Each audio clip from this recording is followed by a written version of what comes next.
On May 8, 1970, an injured Willis Reed made a dramatic entrance for the final half of the final game of the 69-70 season. At stake was a world championship for either the Los Angeles Lakers or the New York Knickerbockers.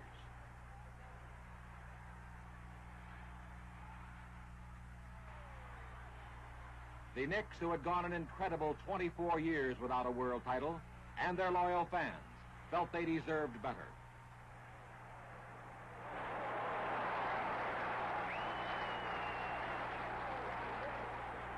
For Wilt Chamberlain, Jerry West, and Elgin Baylor, playoffs were commonplace. The Lakers had reached the finals in 5 of the last 6 years, but they had always lost to the now dethroned Boston Celtics.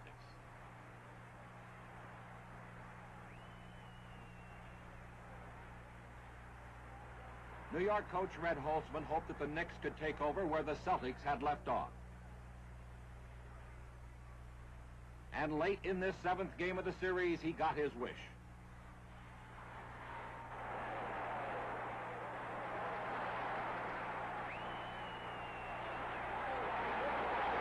Playmaker Walt Frazier totaled 36 points and had an incredible 19 assists.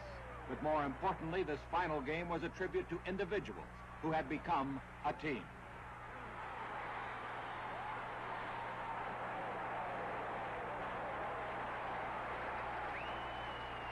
With only seconds remaining, Willis Reed left the game as the NBA's and the New York fans' most valuable player. The drought was over. The Knicks had played over 1,800 basketball games in 24 years before they reached this pinnacle. Now, they were savoring every minute of it. They were putting the final touches on an unbelievable season.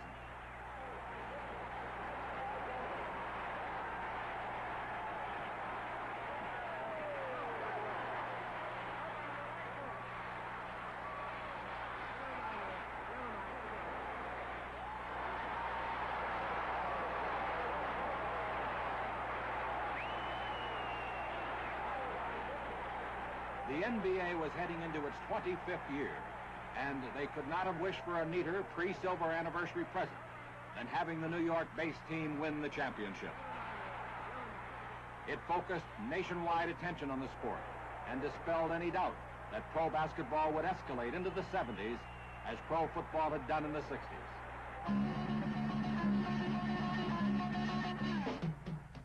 One season later, 3 teams were added to the NBA. Buffalo, Portland, and Cleveland. But new or old, their objectives were the same: try and topple the Knicks from their throne in Madison Square Garden.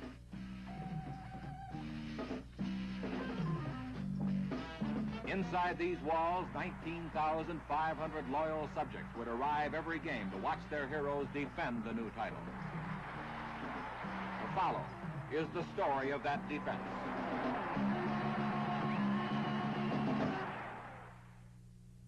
You're looking at 42 different shave creams. They're all basically foam, except Edge Protective Shave.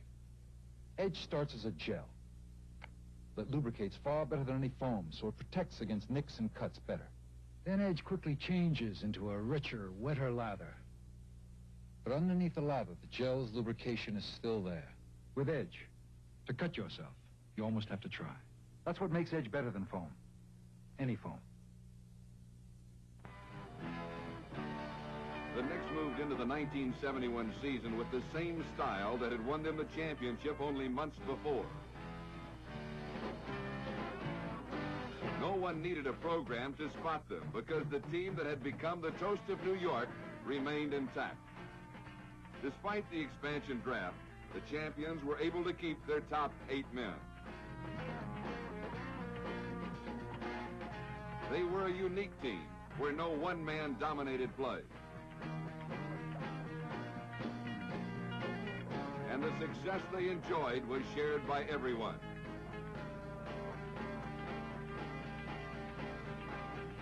Hitting the open man became their trademark, and discipline became their style.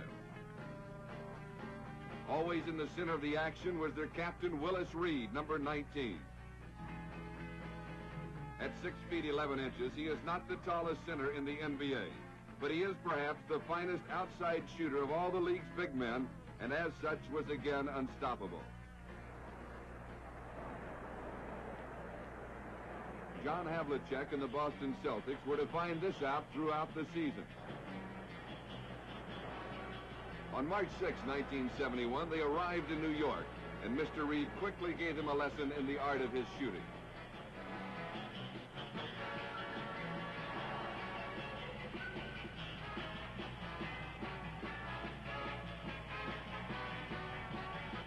In a little more than 2 quarters, he scored 15 points and had Boston on the run.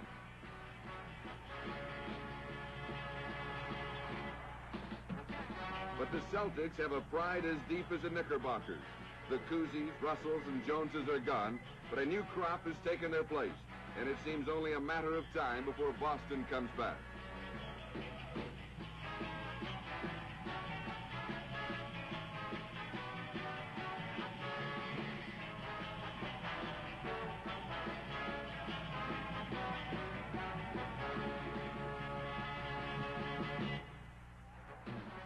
Late in this game, they came within striking distance of the New Yorkers' lead 3 times.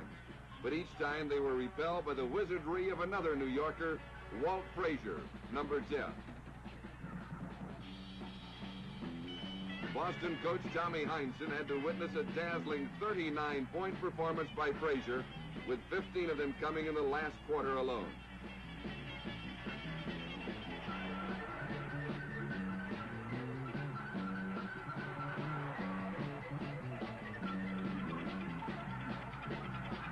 The joyous New Yorkers first saw Reed, then Frazier, run Boston right out of their shoe.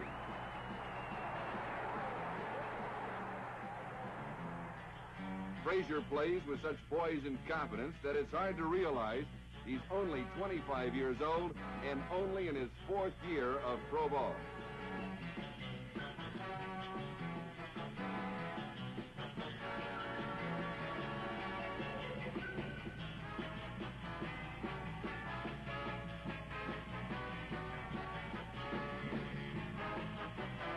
He led the 1971 Knicks in scoring with almost a 22-point per game average. But his greatest joy comes from playing defense and impromptu meetings with the official score. He was a unanimous selection on the NBA's all-defensive team. Timing and lightning reflexes are his tools. Once on offense, Frazier more often than not will give up the ball to a teammate, just to keep them happy, as he says.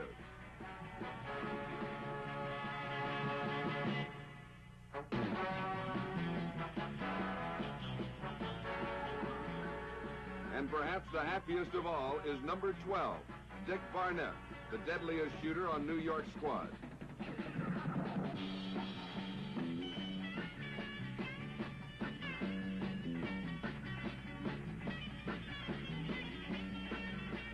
Barnett is 35 years old, but that's only on paper. In the last 2 seasons, he has been the only Knick to have never missed a game.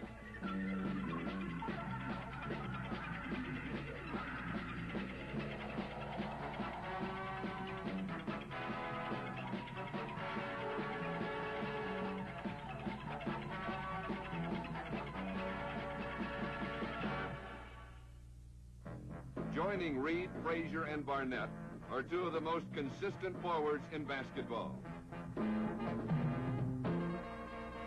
Bill Bradley, number 24, has completely proven that he could adapt himself to pro ball from the scholarly courts of Princeton and Oxford.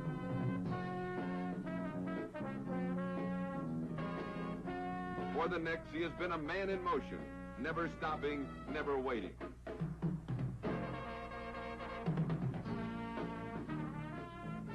Many say that it's Bradley's mobility that opens up the Knicks' attack.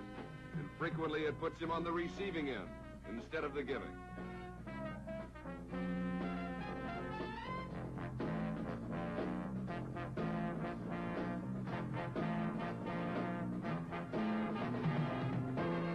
Dave DeBusschere, number 22, is at the other forward, and his addition 2 years ago completed the New York puzzle.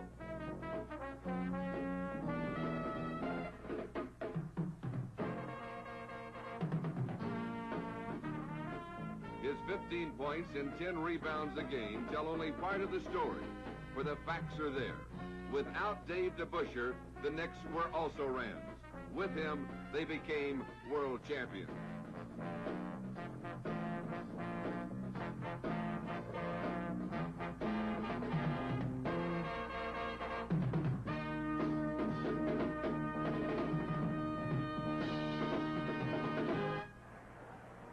The principal cast of characters were now set for the preview showing of what most experts thought would be the inevitable title clash between the Knicks and the upstart Milwaukee Bucks. New York had already won 3 of the 4 previous meetings, but Milwaukee was by far the winningest team in basketball. The Bucks had already wrapped up the Midwest Division, and New York needed this victory to clinch the Atlantic Division title.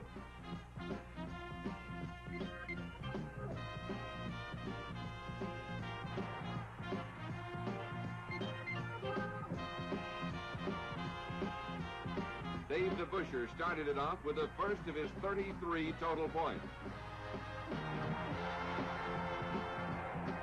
Milwaukee had been led by center Lou Alcindor. And this game was no exception as he scored 21 points in the first half alone.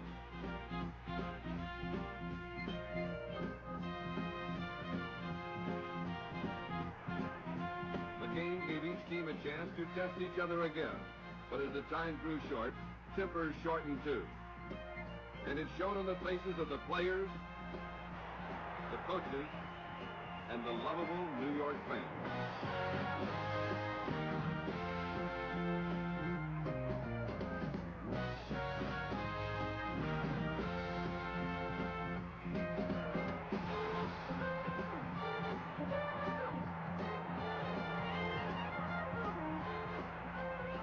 Behind this background of bedlam in Madison Square Garden, the score was tied late in the game, and neither team could get the upper hand.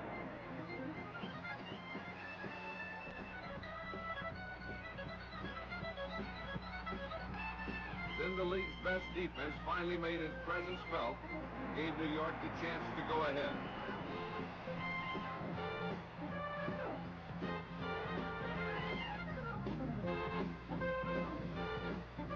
First, a calm Dave DeBusschere set the pattern, directed traffic, worked his way in, and gave to Willis Reed for 2.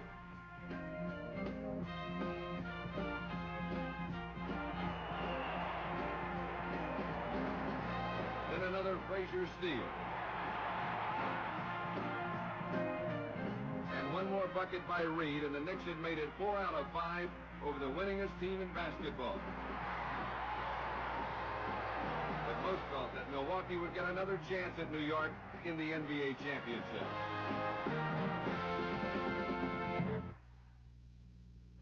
This is a totally different kind of razor blade. It makes shaving easy. Now, I wouldn't dare do this with an ordinary blade, but Wilkinson has reinvented the razor blade, the bonded blade, bonded permanently at the precise shaving angle and exposure. But don't do it this way. Use the handle that comes with it. It's even easier. Safer, too. The Wilkinson Bonded Shaving System. It makes shaving easy.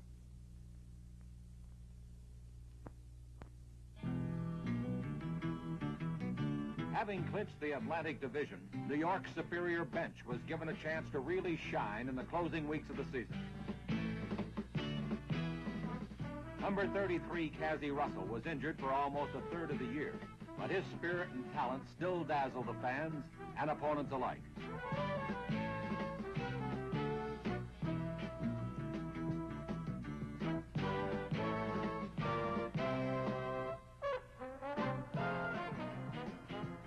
Mike Reardon, number 6, played in every game and came up with some equally amazing shots.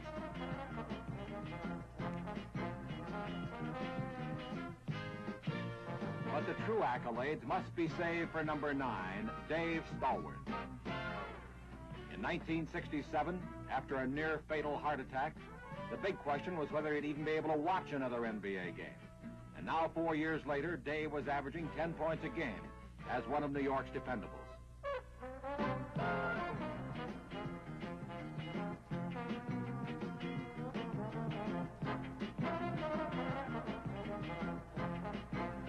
The hustle of the New York bench set the tempo for the rest of the club.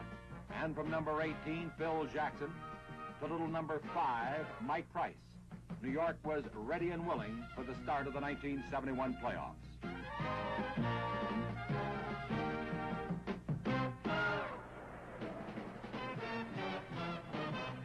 After 82 test cases, New York's reign as champions was truly on the line. And first to have a crack at it in the quarterfinals were the Atlanta Hawks.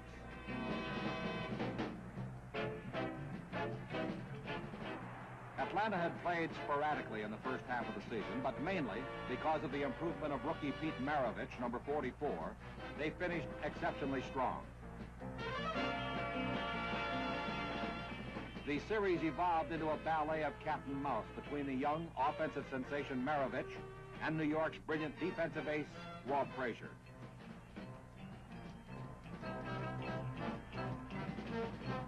Through 5 games, Frazier hounded Maravich until he finally surrendered the ball to his teammate, Walt Hazzard. But wherever Atlanta went, the Knicks followed with the defense that carried them so far.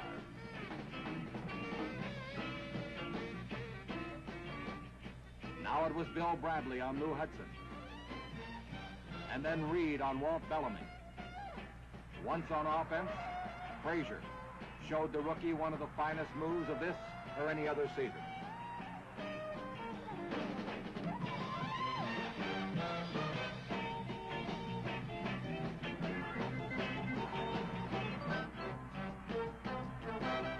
The rest that New York's superior bench had provided during the latter part of the season was paying off, and Atlanta managed to beat the Knicks only once.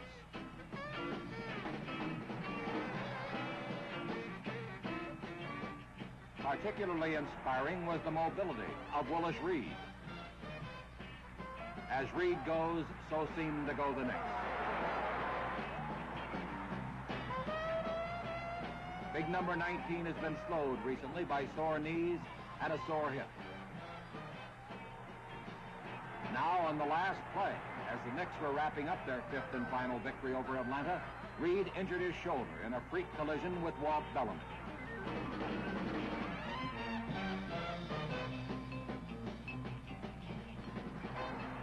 New York, with an injured Willis Reed, now had to get by Baltimore before the showdown against Milwaukee came about. For Atlanta, the season was over.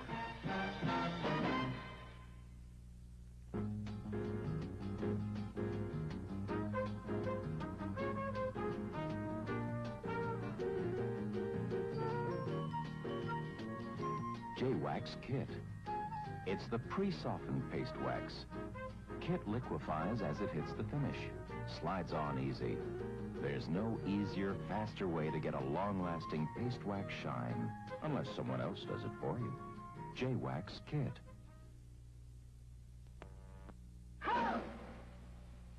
Through 200 years of British history, Wilkinson Sword has created a tradition of precision. From this tradition comes the blade, with a shaving edge plated with pure chromium. Pure chromium for more comfortable shaves. The blade, individually wrapped, from Wilkinson. The blade with the pure chromium edge.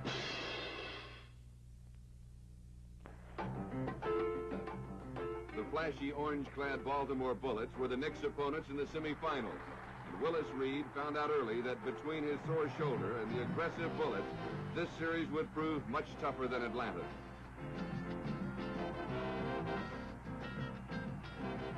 New York barely took the first game by a point, and that 1 point wasn't accepted graciously.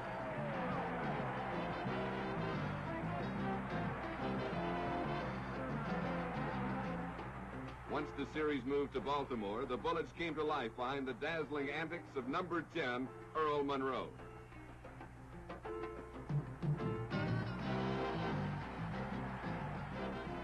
The Bullets and Knicks both won on their home courts, but the effects of the long season were finally beginning to show on both teams. The great desire to succeed combined with tiring limbs to produce some wild and often painful basketball. The Bullets' Johnny Tresvant went down hard in the 6th game.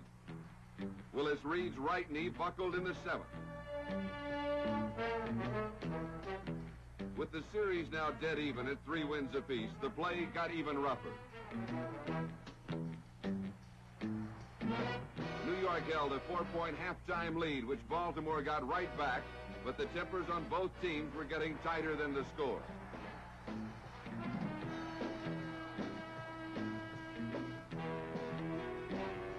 Coach Gene Shue's Bullets, with minutes to play, suddenly had the lead.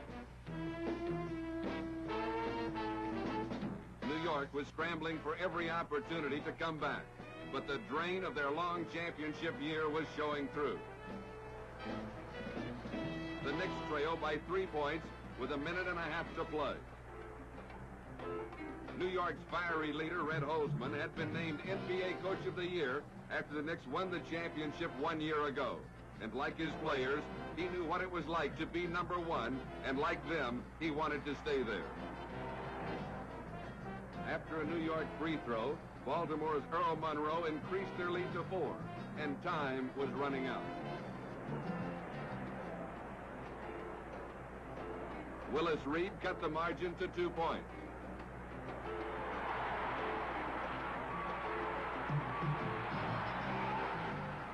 Then the Bullets killed as much of the 24-second clock as they could and took their last shot. With 11 seconds left, the Knicks called time. The entire season boiled down to one final play, and thoughts easily drifted back 1 year ago to that memorable occasion that started it all, the defeat of Los Angeles for the championship. That ecstasy lasted throughout the year, but now it was all on the line, and the Knicks began to work together for their last shot.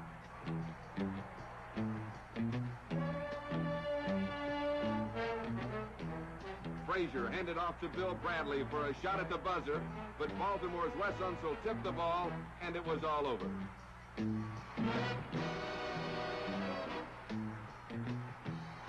In this one final play, New York's reign as champions ended.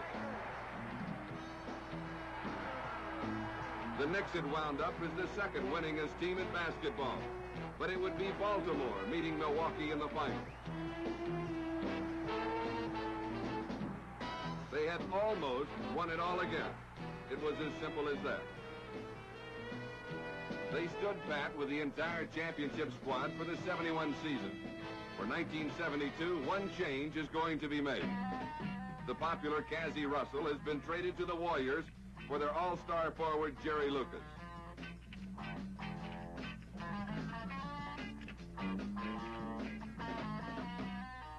The 6'8" veteran has averaged over 19 points a game throughout his 8-year career, but his domination of the boards has almost been a bigger asset.